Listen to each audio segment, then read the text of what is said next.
La parole est à Monsieur Bernard Perrut. Monsieur le Premier ministre, bientôt les allocations familiales ne seront plus universelles, mais conditionnées à un niveau de revenu. Et on sait déjà que plus de 500 000 familles seront touchées avec des prestations divisées par 2 ou par 4. Hier, lors du conseil d'administration de la CNAF, les partenaires sociaux ont voté contre les décrets d'application de la modulation des allocations familiales, car ils sont conscients des risques que cette mesure fait porter sur notre société. La modulation des allocations familiales, c'est une rupture grave de notre politique familiale menée depuis 1945. L'universalité, la solidarité, l'égalité sont des principes que vous n'hésitez pas à bafouer au mépris des familles. La modulation, c'est considérer qu'il y a plusieurs catégories d'enfants. Mais nous, à l'UMP, sur ces bancs, nous pensons au contraire que tous les enfants naissent égaux.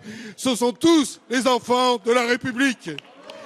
La modulation des allocations, c'est pénaliser particulièrement les familles nombreuses, alors que notre taux de natalité est dynamique, envié, elles sont une force pour notre pays. La modulation, c'est prendre le risque de détériorer encore plus l'emploi à domicile, d'encourager le travail dissimulé plus grave. Vous accentuez la charge sur les familles déjà malmenées par le matraquage fiscal. Si votre seul but, Monsieur le Premier ministre, est de faire des économies, pourquoi ne pas mieux lutter contre les fraudes? Voici une réforme juste et vertueuse.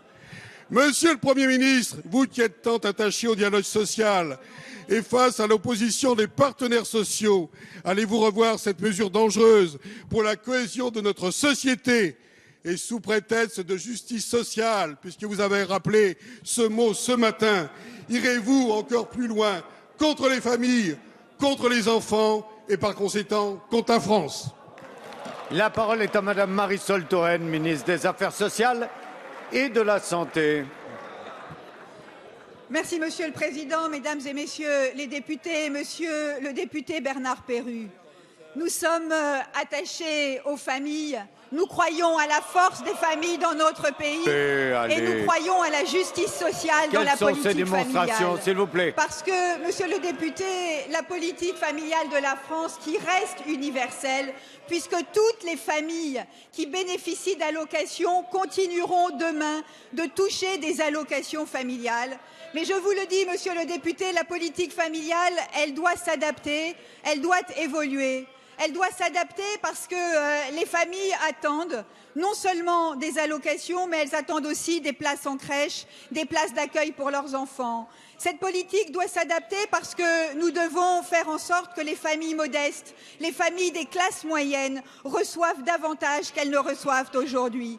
Et c'est pour cela que nous avons fait le choix d'une mesure de justice. Mesure de justice puisqu'il est juste qu'une famille qui gagne plus de 6 000 € net par mois voit baisser ses allocations familiales pour que d'autres familles puissent recevoir davantage. Et donc, je veux le dire, Monsieur le député,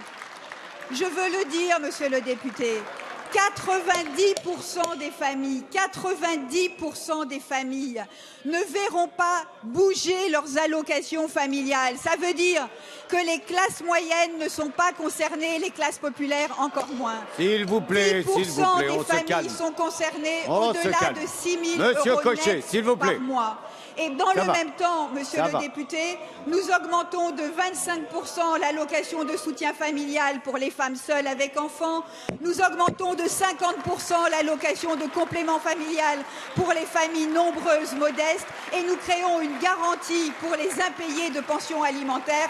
Oui, Monsieur le député, nous aimons les familles et nous faisons le choix de la justice. Merci, Madame la Ministre.